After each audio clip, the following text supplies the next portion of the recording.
I want to tell you about the worst date ever.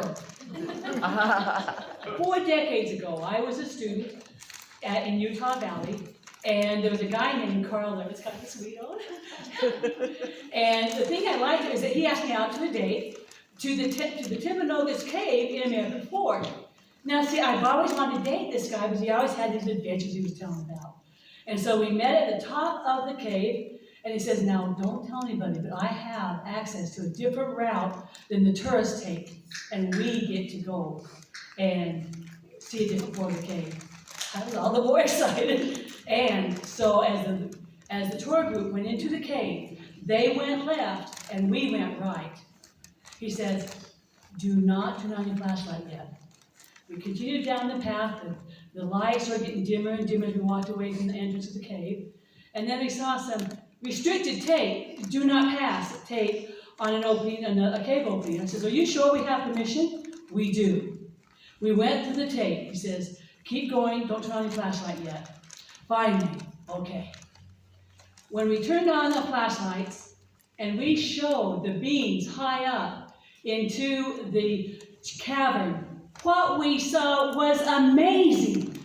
The limestone seemed to glow and shimmer with water drizzling down its limestone columns and the walls of the cavern. It was absolutely stunning. And there were stalactites that were spiraling down from the ceiling. And they had tints of pink from carbon minerals mixed up with the other minerals and the water dripping down, making a long tube.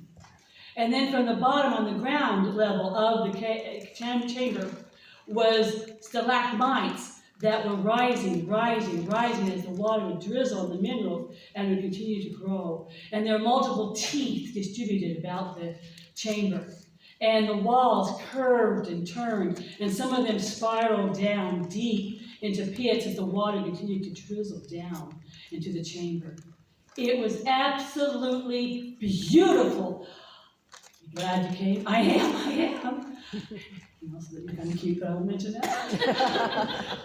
And as we continued along the path, we saw a chamber, and a chamber, and a chamber. It was all stunning, stunning. But the thing that was scary was that the path that we were on was 1/3 up the chamber, and it slanted because the water would drizzle down the wall and slide off the path 2 to 4 feet wide at different points, and then pivot and go clear down and go down into the depths below with the twisting and turning rocks.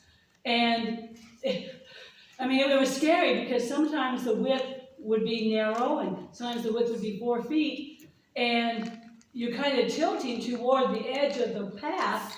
And he says, there's a trick. He says, bend your knee on the right knee and keep your legs straight and walk like that so that you're pointing more toward the cave, toward the cave wall.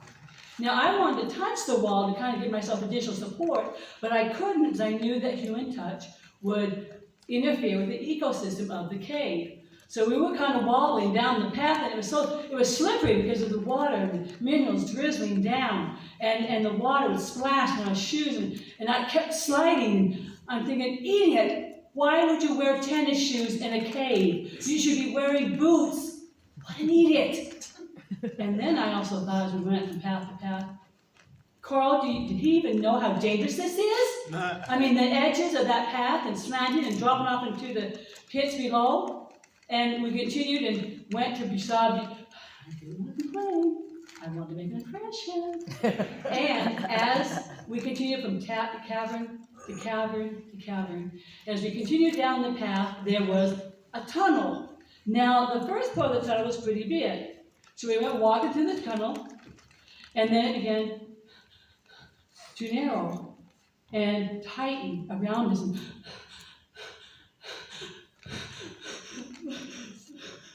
And the rock was pressing down, the water was drizzling, drip, drip, drip, water oozing down on our shoulders and our backs.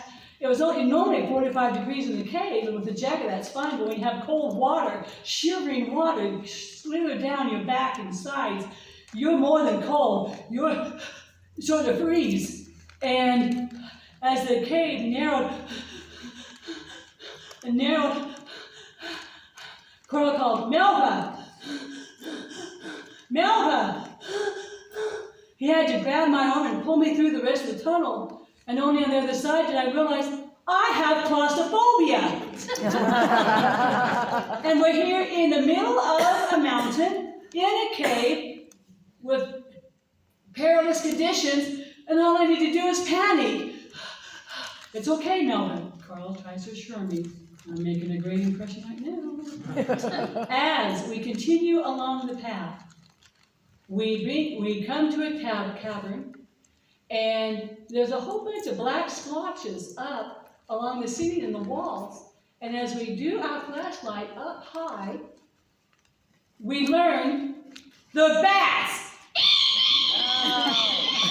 And they start spiraling around because the light surprises them.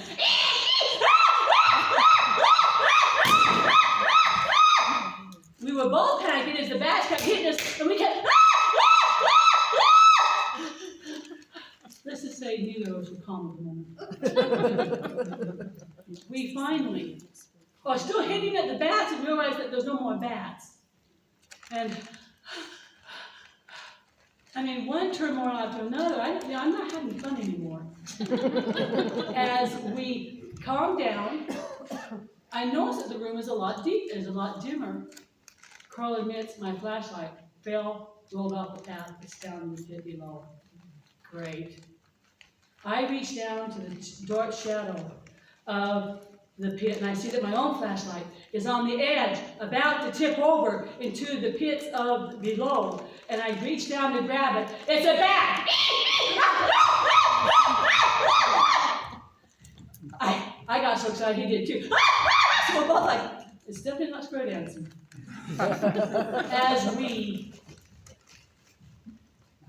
calm down, I do see the flashlight, and I grab it, and I hold on to that thing, and I don't know if my shaking is from the cold, I'm trying to calm down, or the growing terror I have in this cave. And then I notice the flashlight is dimming. I need your backup batteries. I didn't bring any, Carl says. Yeah. What an idiot. You learn a lot about someone in turmoil. As I say, we're heading back. But the pond, the underground pond is just a little bit further. We're heading back. All I could think of is that flashlight going out and being surrounded with drizzling water, the fingers of darkness coming closer and closer, and taking a misstep on that trail and falling off into the pits below, because it was awful steep. We head back. It's much slower. When we reach the cave, Carl doesn't wait. He shoves me through the cave before I have a chance. I mean, it's a quick panic. What can I say? As we continue along the path, I slip and I fall on the trail, and Carl grabs my hand so I don't slither off the side. And we continue back, and the flashlight is dimming.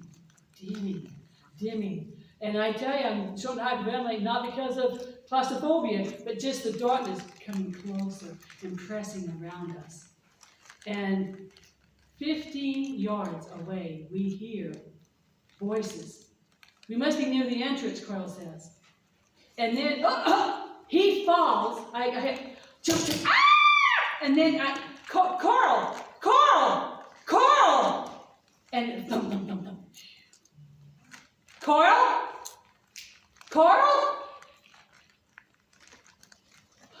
I want to scream.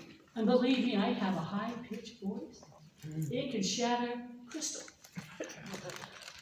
But I've got to control myself. I must be calm. I hurry to the entrance. Police officers and rescue crews were there to help us. We never did find Carl. Thank you.